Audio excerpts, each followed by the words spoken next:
Good morning all students. I hope कि आपने सभी बच्चों ने अपने यूनिट टेस्ट अच्छी तरह से दिए होंगे और अब हम आपका सिलेबस आगे शुरू करने जा रहे हैं। तो आज हम आपकी 10th क्लास में कृतिका का 3rd चैप्टर करने जा रहे हैं। पहले 2 चैप्टर हम आपके यूनिट टेस्ट से पहले कर चुके हैं, तो आज हम इसका 3rd चैप्टर रीड करेंगे। तो 3rd चैप्टर है साना साना हाथ जोड़ी और जिसकी लेखिका का नाम है मधु कांकरिया। लेखिका ने ये लेसन जो ये आपका पाठ लिखा है वो एक यात्रा वृत्तांत है। वो यात्रा पर गई थी, ठीक है। तो उन्होंने अपना जो यात्रा के दौरान उन्होंने जो अनुभव किया उन्होंने इस पाठ में सबके साथ बांटा है उस अनुभव को। तो लेखिका कहती है कि मैं यह देखकर हैरान रह गई कि आसमान जैसे उल्टा पड़ा था और सारे तारे ज़मीन पर नीचे बिखरे पड़े हैं और टिमटिमा रहे हैं। दूर दूर ढलान ही ढलान दिखाई दे रही है।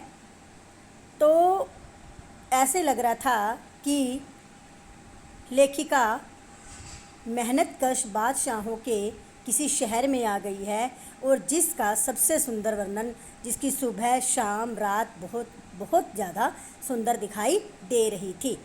लेखिका गैंगटॉक शहर की बात कर रही है। उन्होंने कहा कि सारा का सारा जो माहौल था, जो वातावरण था, एक सौंदर्य से भरा हुआ था। ऐसे लगता था जैसे कोई जादू चल रहा हो, वो किसी जादू को देख रही हूँ। उनका उत्साह बढ़ता ही जा रहा था। धीरे धीरे उन्होंने क्या किया कि वहाँ की प्रार्थना होती थी वो भी उन्होंने बोलनी शुरू कर दी थी, साना साना हाथ जोड़ी, जो उनके दिल को बहुत ज़्यादा छू गई थी। उन्होंने भी ये प्रार्थना को याद कर लिया था। सुबह हमें थूम थांग के लिए निकलना था और आंखें खुलते ही मैं बालकनी की तरफ भागी। यहाँ के लोगों ने बताया कि मौसम साफ़ हो तो बालकनी से भी कंचनजंगा दिखाई देता है, हिमालय की सबसे बड़ी चोटी। और अगर मौसम अच्छा ना हो तो फिर वो दिखाई नहीं देता। मौसम साफ़ था, उसके बावजूद भी हल्के हल्के से बादल दिखाई दे रहे थे। वो कह रहे हैं कि बादलों से वो कंचनजंगा दिखाई नहीं दी, पर सामने ही रकम रकम के रंग बिरंगे फूल दिखाई दे रहे थे। गैंगटॉक से 149 किलोमीटर की दूरी पर योमथांग था। योमथांग यानी घाटियाँ। सारे रास्ते हिमालय की घाटियाँ और फूलों से लदी वादियाँ उन्हें मिलेंगी। तो जो आपका ड्राइवर और गाइड कम था, जितेन मार्गे, उसने मुझे बताया कि क्या वहाँ बर्फ़ मिलेगी। मैं बचकाने उत्साह से उनसे पूछने लगी। वो बोले चलिए। तो धीरे धीरे हम उस रास्ते की तरफ बढ़ते गए। तो पहाड़ी रास्ता था, घाटियों से होकर जाते हुए हमें वो जो रास्ता था वो बहुत ज़्यादा डरावना लग रहा था, लेकिन हम डरे नहीं, हम उस चीज़ को आनंद से ले रहे थे। तो यहाँ वो कहते हैं कि बुद्ध की बहुत बड़ी मान्यता है। जब किसी की मृत्यु होती है तो उसकी आत्मा की शांति के लिए शहर से दूर किसी पवित्र स्थान पर 108 श्वेत पताकाएँ फहरा दी जाती हैं और इन्हें उतारा नहीं जाता। ये धीरे धीरे अपने आप ही नष्ट हो जाती हैं। और जब कोई खुशी की बात होती है तो उस समय वहाँ पर रंगीन पताकाएँ लहरा दी जाती हैं। मैं उन रास्तों में ऐसे खो गई, हम ऐसे लग रहा था जैसे कुटिया के बीच में चक्कर लगा रहे हैं। चक्कर लगाते लगाते हम उस कुटिया में ही घूम रहे हैं, लेकिन वो रास्ता ही पहाड़ी रास्ता था। घूम घूम के जा रहे थे और देखते देखते ही हम वीरान जलेबी की तरह घुमावदार हमारा रास्ता होने लगा। हिमालय बड़ा होते होते विशाल होने लगा, ठीक है। घटाएं गहरी गहरी चलती रही, वादियाँ चौड़ी होने लगी, रंग बिरंगे फूल मुस्कुरा रहे थे, ठीक है। पर्वतों के बीच और घाटियों के ऊपर बने ये कच्चे पक्के रास्ते ऐसे गूंज रहे थे जैसे हम किसी हरियाली वाली गुफा के बीच में से निकल रहे हों। हम ये असीम सुंदर जो हमारे मन पर इसकी प्रभाव पड़ा, हमें वो बहुत ही सुहावना लगा। पर मैं मौन थी और किसी ऋषि की तरह शांत थी। उस वातावरण को मैं अनुभव कर रही थी, ठीक है। उसको मैं अपने दिल से बहुत दिल से उस चीज़ को, खूबसूरती को, प्रकृति को महसूस कर रही थी, इसलिए मैं चुप थी। जीवन की अनंतता का प्रतीक वह झरना, ठीक उसने मुझे जीवन में शक्ति का एहसास दिलाया। उसे देखकर ऐसा लगता था भीतर एक उमंग जागती थी, एक शक्ति आती थी। थोड़ी देर के बाद हम वही नज़ारे आंखों और आत्मा को सुख देने वाले, कहीं चटक रंग का मोटा कालीन ओढ़े तो कहीं हल्का पीलापन लिए, कहीं वो वादियाँ गुम हो जाती थी तो कहीं वही फिर हरियाली हमें दिखाई देनी शुरू हो जाती थी। धीरे धीरे धुंध की चादर थोड़ी झटी। अब पहाड़ नहीं, दो अलग अलग दिशाओं में आते छाया पहाड़ थे और थोड़ी देर बाद ही हम वो छाया पहाड़ अपना अच्छा श्रेष्ठ रूप लेकर मेरे सामने थे। हमें पहाड़ों में से ऐसे बर्फ़, सफ़ेद सफ़ेद रंग की बर्फ़ दिखाई देनी शुरू हो गई। पल भर में ब्रह्मांड से कुछ घटित हो रहा था, ठीक है। तो नीचे ऐसे झरना बह रहा था, ठीक है। तो हम एक मंडराते हुए भंवरे की तरह उसके ऊपर घूम रहे थे। पूरा का पूरा वातावरण मंत्रमुग्ध था, मन को छूने वाला था। अचानक ही हम कहीं दूर निकल आए और अचानक पाँवों पर ब्रेक सी लगी, तो ऐसे नृत्य करती हुई वहाँ पर बहुत सारी मुझे औरतें दिखाई दी। तो इतने सौंदर्य, नदी, फूल, वादियों को देखकर भी मन शांत नहीं हो रहा था। ऐसे लग रहा था कि हम और ऊपर जाएं और ऊपर जाएं। बड़ा खतरनाक कार्य होगा यह, जब उसने देखा कि औरतों ने पीछे अपने एक कपड़ा बांधकर अपने बच्चों को बीच में ले रखा है और पहाड़ों पर काम कर रही हैं। पूछने पर पता चला कि इन पहाड़ों के रास्तों को चौड़ा किया जा रहा है ताकि आने जाने वालों को कोई दिक्कत महसूस ना हो। तो मैं उन औरतों को काम करते हुए बहुत ज़्यादा आश्चर्य में पड़ गई कि ये हमारे देश की जनता है जो निडर होकर यहाँ पर पहाड़ी, इतनी ऊंचाई वाली पहाड़ी पर काम कर रही हैं।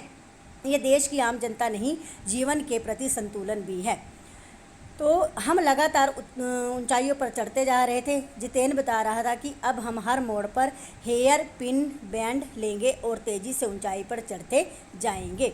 तो हम जैसे ही ऊपर चढ़ते गए तो हमें 7-8 वर्ष की उम्र के ढेर सारे पहाड़ी बच्चे स्कूल से लौटते हुए दिखाई दे रहे थे और हमसे लिफ्ट मांग रहे थे। जितेन ने बताया हर दिन 3.5 किलोमीटर की पहाड़ी चढ़ाई चढ़कर ये बच्चे स्कूल पढ़ने जाते हैं।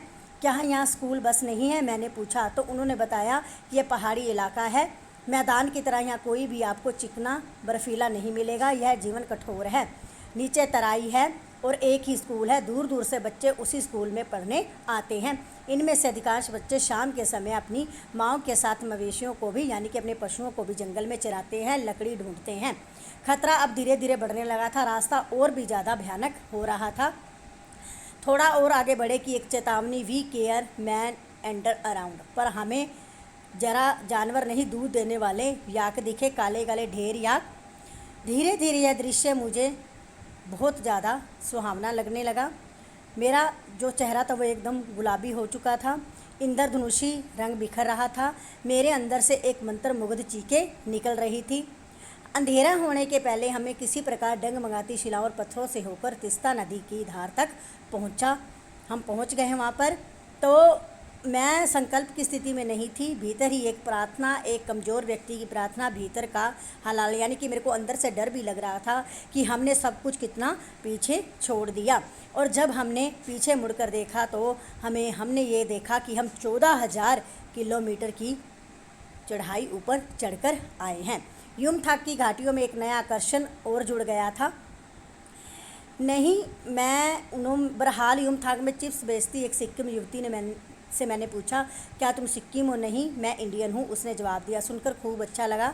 सिक्किम के लोग भारत से मिलकर बहुत खुश हैं। जब सिक्किम स्वतंत्र रजवाड़ा था तो टूरिस्ट उद्योग इतना नहीं फल फूल रहा था। एक सिक्किम भारतीय में इस कदर घुल मिल गया कि लगता ही नहीं कभी सिक्किम भारत में नहीं था।